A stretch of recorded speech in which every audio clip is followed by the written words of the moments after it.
Good day. I'm Dave Sarrett, the Dean of the VCU School of Dentistry. This is the start of a new video update. We hope to produce these every few weeks to give you an idea of what's going on at the School of Dentistry and some of the things that I'm involved with as Dean. This is really being produced for both our community within the School of Dentistry as well as friends and supporters on the outside. So here we go. So today was a great day. We had our annual white coat ceremony, and this year we have our dental hygiene class of 2018 as well as our dental class of 2019 receiving their white coats. And this annual ceremony, it really puts a highlight on their transition to patient care, part of their education, part of our emphasis on enhancing professionalism and ethics among our students. We also this morning had our annual Mermelstein Ethics Symposium. Our guest speaker was Dr. Phyllis Beamstabor from Oregon, and Dr. Beamstabor also was our keynote speaker this afternoon at our annual white coat ceremony. A really good selfie of Dr. Beamstabor and myself right at the end of the ceremony with all our students with their white coats, so please check that out as well. At the university, you may have heard that the Vice President for Development Alumni Affairs, Marty Heil, is retiring very soon, next month I believe. And that's going to be an important position for the university to fill. So a search committee has been put together. I've been asked by the president, Mike Rao, to serve on that search committee. So I'm the one dean of the university serving on this very important search. The university is in the middle of some $750 million capital campaign that runs through 2020. And this Vice President for Development is obviously very important to the success of this campaign. So that search is going to be moving forward very quickly, and hopefully a new Vice President identified sometime this summer. Another update for those of you who are familiar with the university's School of Business, the Dean of the School of Business, Mr. Ed Greer, who has been a speaker at our school and with our board, was actually appointed to be the interim Vice President for Development and Alumni Affairs.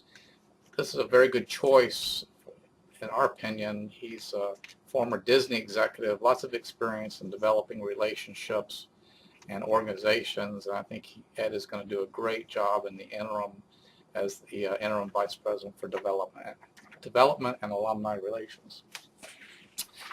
This week I wrote an article for the Dental Investigator magazine that's going to be coming out for our annual research day on April the 6th.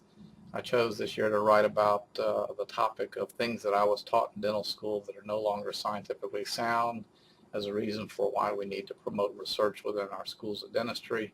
The topic I chose this year has to do with decisions on caries removal and whether to totally remove caries from the tooth prior to restoration or whether you can leave some behind. A lot of interesting science in that area. I have let's look here, a review paper. It actually is a consensus conference that was held in 2015. The paper was published in 2016 in Advances in Dental Research on Managing Carious Lesions, Consensus Recommendations on Carious Tissue Removal. And for those of us who have been in dentistry for a long time and practice dentistry, may find this quite interesting in that the research kind of indicates that total caries removal may not necessarily be required prior to placing final restorations, and indeed may actually lead to better outcomes with teeth. So check that out. And I also work with the American Dental Association on their product review. I edited a paper this week called Ceramic CAD/CAM Materials, an overview of clinical uses and considerations. Really hot area in the area of CAD/CAM digital dentistry and all the new ceramic materials, zirconia, as well as the lithium disilicates that are used in CAD/CAM restorations. Area that needs a lot of clarification for our dentists and our academicians. We also held a meeting this week, or was invited to hold a meeting by our university communications folks led by Pam Lepley, and finding out how they can better assist us in improving our communications particularly for communications to the outside world relative to things that are going on in the School of Dentistry. Very good meeting, and we hope to get some good results from that. I mentioned the Mermelstein lecture this morning. That's our annual ethics symposiums supported by the Mermelstein Fund. And again, Dr. Phyllis Beam-Stabor was our lecturer. She's a noted dental ethicist at Oregon Health and Science University, and she did a fantastic job talking this morning to our junior and senior students, as well as a number of our dental faculty. So that's my attempt at a first video update. We'll see how this goes, and have a good evening.